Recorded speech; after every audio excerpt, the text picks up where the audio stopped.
Even in purely non-religious terms, homosexuality represents a misuse of the sexual faculty. It is a pathetic little second-rate substitute for reality, a pitiable flight from life. As such, it deserves no compassion, it deserves no treatment as minority martyrdom, and it deserves not to be deemed anything but a pernicious sickness. That's from Time magazine in 1966, when I was 3 years old. And last year, the President of the United States came out in favor of gay marriage.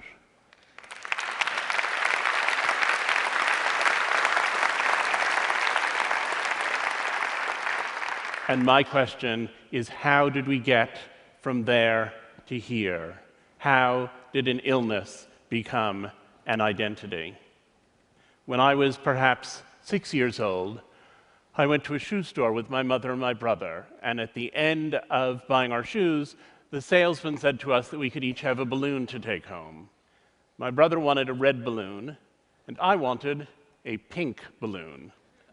My mother said that she thought I'd really rather have a blue balloon, but I said that I definitely wanted the pink one, and she reminded me that my favorite color was blue. The fact that my favorite color now is blue, but I'm still gay, is evidence of both my mother's influence and its limits.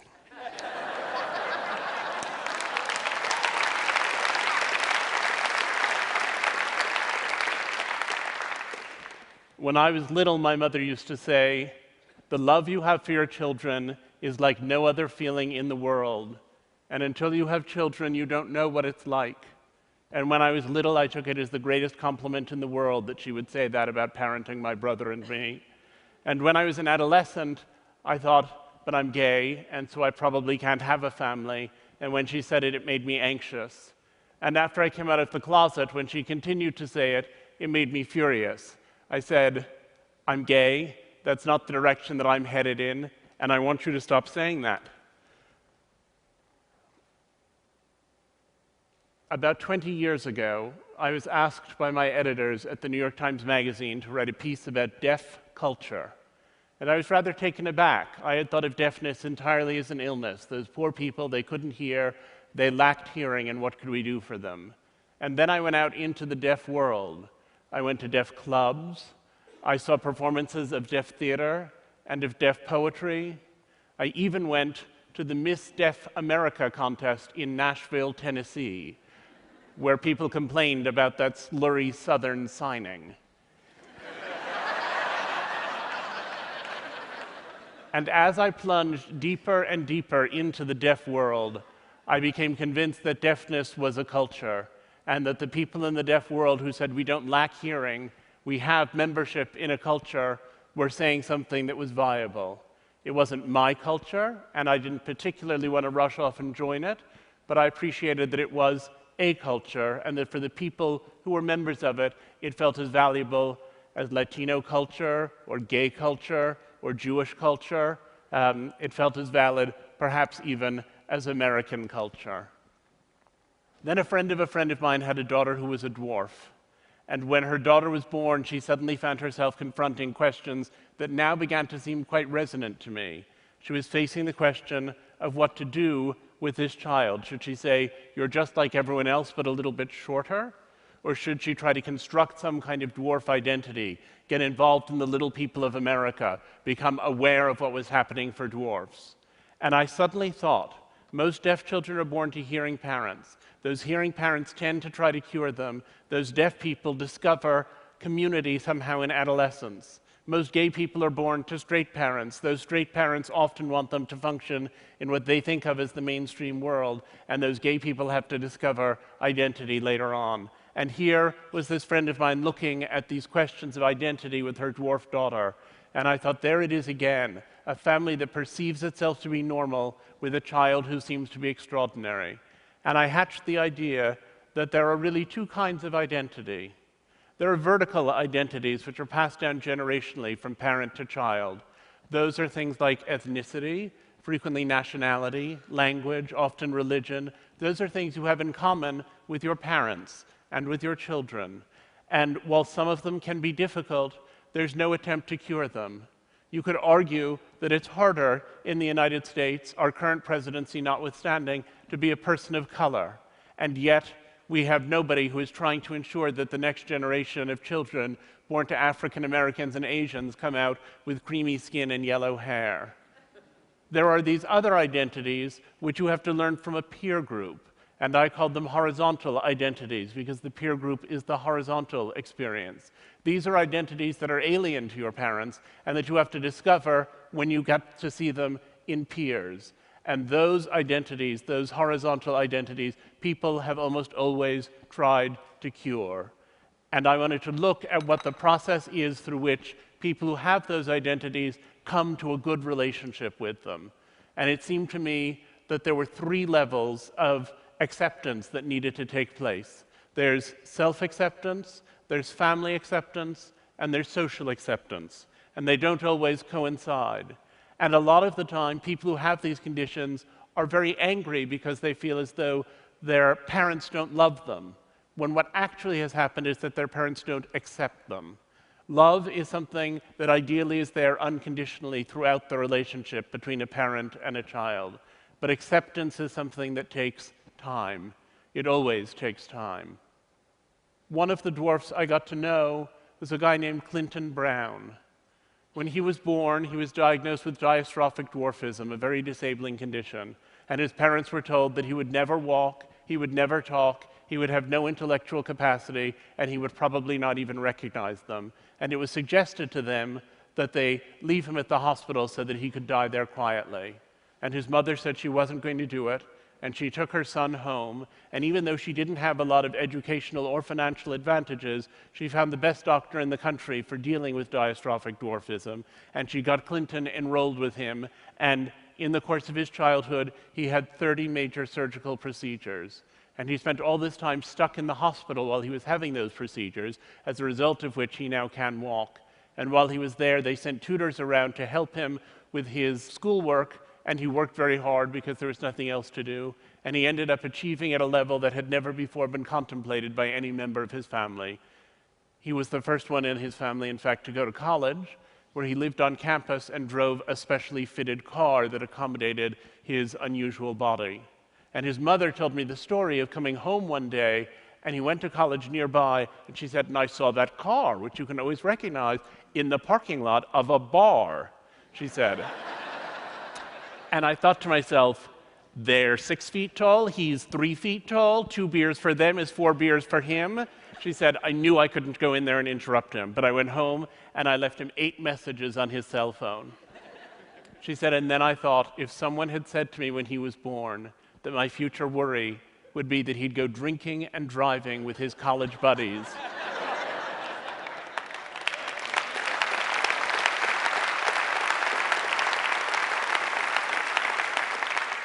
And I said to her, what do you think you did that helped him to emerge as this charming, accomplished, wonderful person?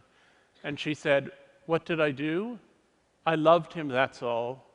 Clinton just always had that light in him, and his father and I were lucky enough to be the first to see it there.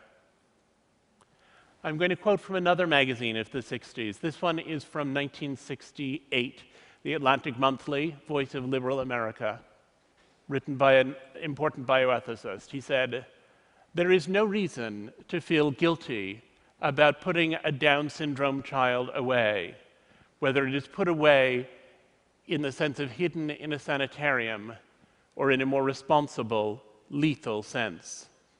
It is sad, yes, dreadful, but it carries no guilt. True guilt arises only from an offense against a person, and a Downs is not a person. There's been a lot of ink given to the enormous progress that we've made in the treatment of gay people. The fact that our attitude has changed is in the headlines every day. But we forget how we used to see people who had other differences, how we used to see people who were disabled, how inhuman we held people to be.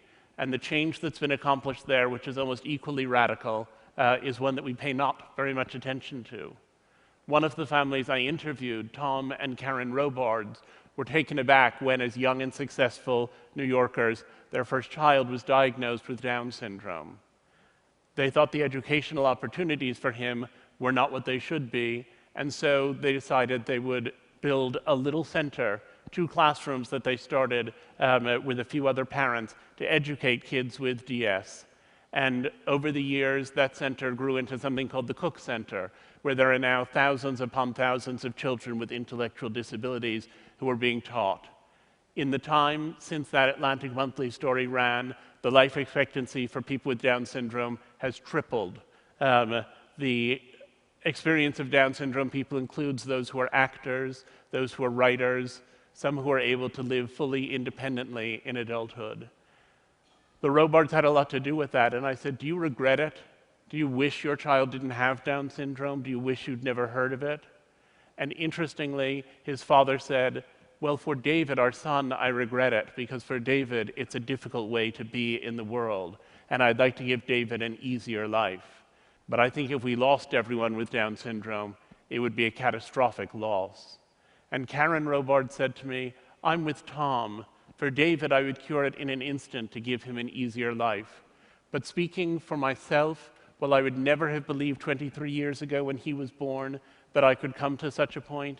Speaking for myself, it's made me so much better and so much kinder and so much more purposeful in my whole life that speaking for myself, I wouldn't give it up for anything in the world. We live at a point when social acceptance for these and many other conditions is on the up and up.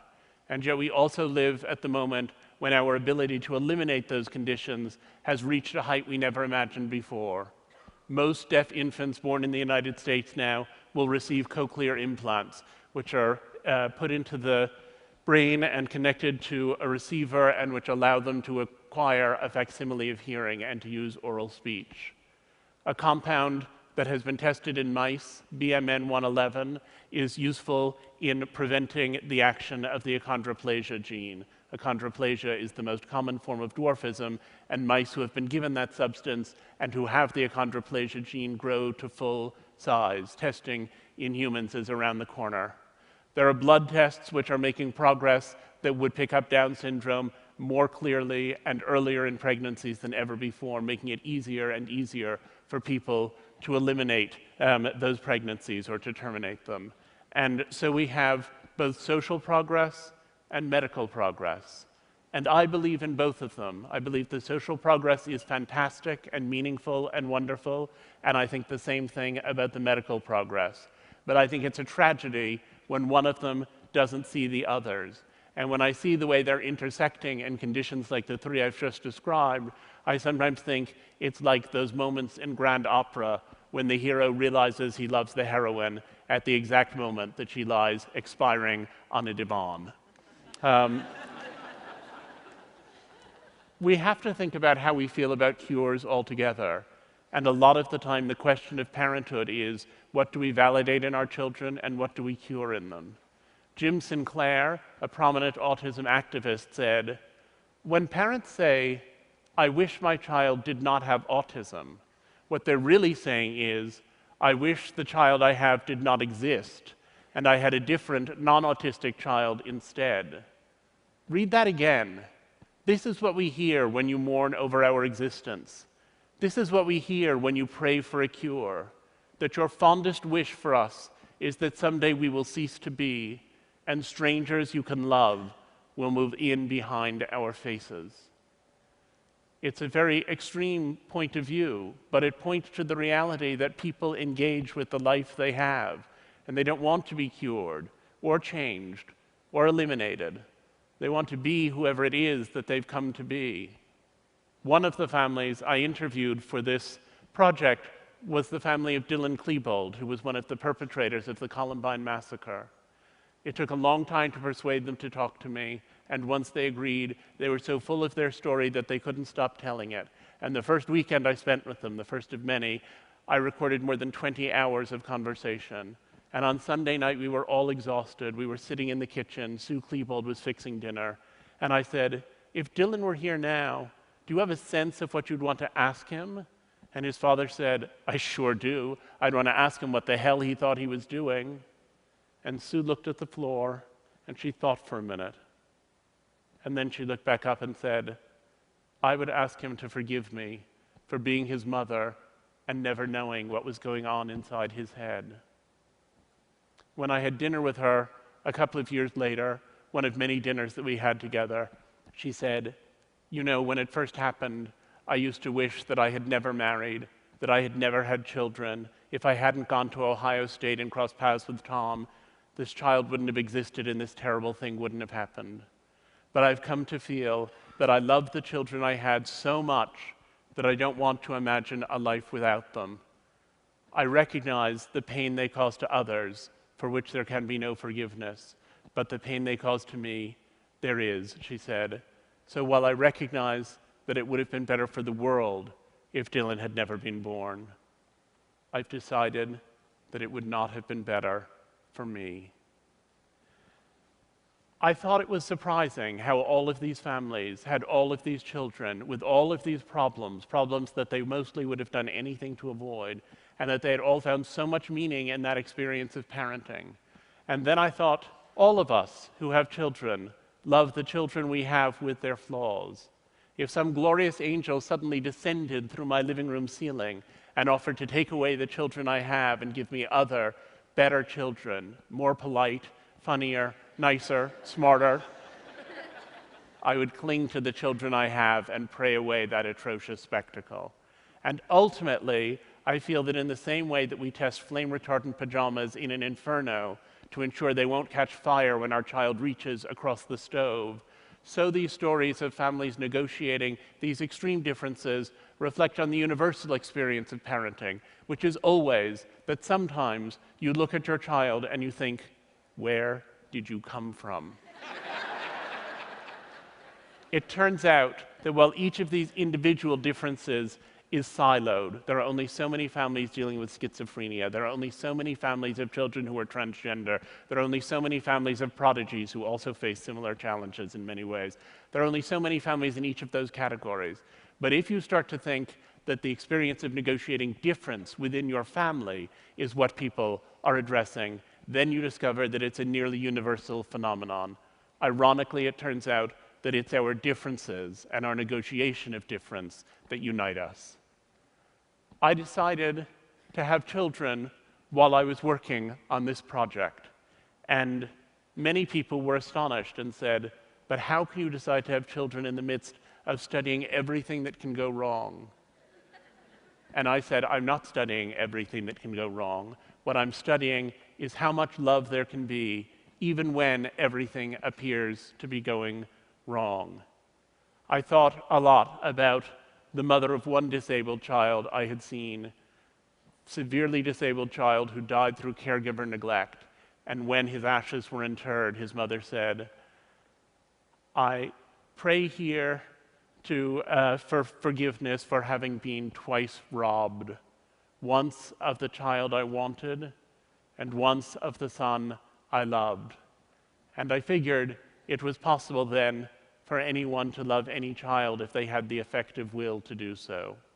So my husband is the biological father of 2 children with some lesbian friends in Minneapolis. I had a close friend from college who'd gone through a divorce and wanted to have children, and so she and I have a daughter, and mother and daughter live in Texas. And my husband and I have a son who lives with us all the time, of whom I am the biological father, and our surrogate for the pregnancy was Laura, the lesbian mother of Oliver and Lucy in Minneapolis. So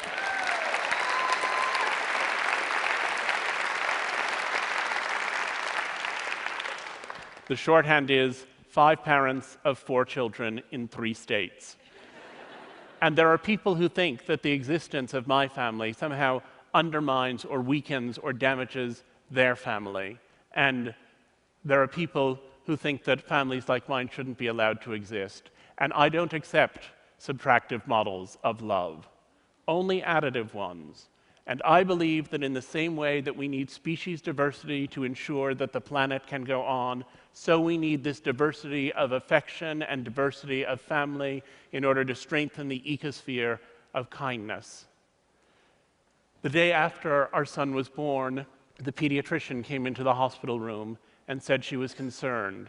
He wasn't extending his legs appropriately. She said that might mean that he had brain damage. Insofar as he was extending them, he was doing so asymmetrically, which he thought could mean that there was a tumor of some kind in action. And he had a very large head, which he thought might indicate hydrocephalus. And as she told me all of these things, I felt the very center of my being pouring out onto the floor.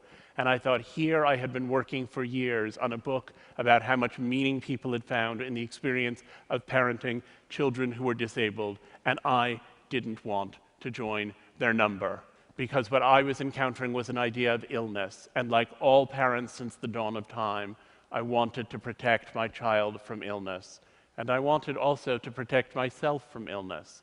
And yet I knew from the work I had done that if he had any of the things we were about to start testing for, that those would ultimately be his identity, and if they were his identity, they would become my identity, that illness was going to take a very different shape as it unfolded.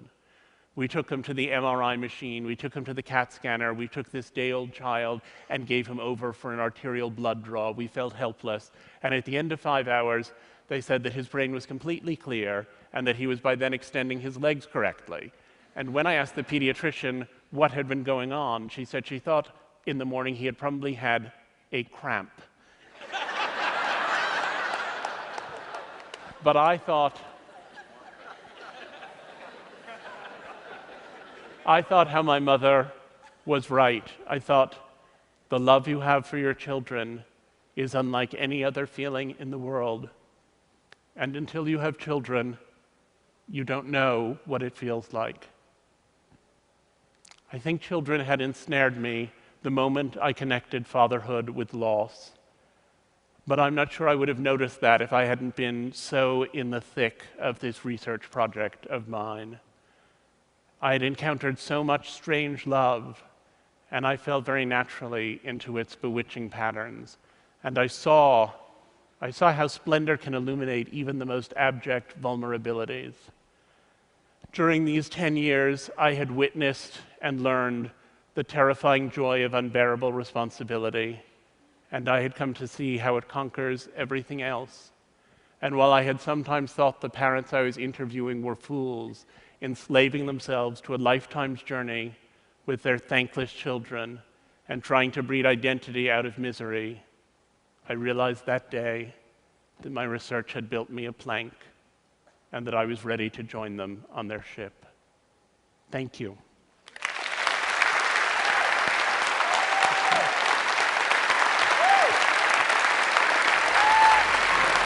Thank you.